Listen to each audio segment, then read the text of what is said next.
He could become, Dan, almost like a shadow president. He's not really the president anymore, but he's got Twitter. He's got tens of millions of followers. He's got money. He can hold rallies. And he just sort of, continues to go after the fact that, in his mind anyway, this election was stolen from him. It's a really good point.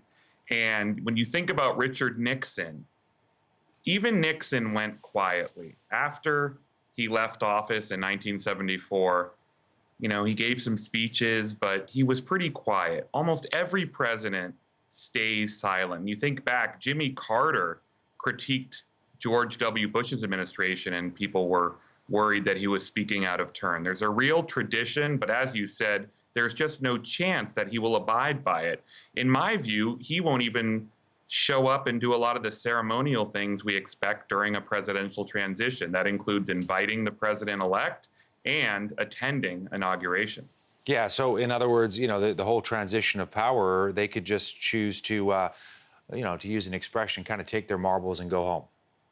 Well, it's not just taking the marbles and going home, it's throwing marbles. As you may recall, there were charges that Clinton staffers removed W keys from keyboards.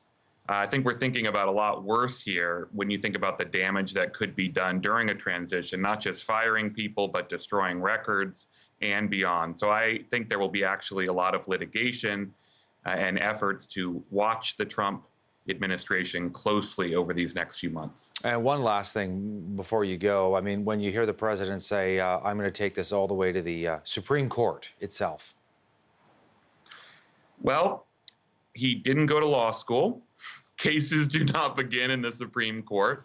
And I also think that a majority of the justices don't want to be seen as his puppets. So I think the odds are very long. Perhaps in Pennsylvania, it would be about counting votes that arrived after Election Day. But I think the margin there is safe enough that the court would not even want to hear it. Thanks for this, Dan. Great to have you with us and getting your insights. Thank you.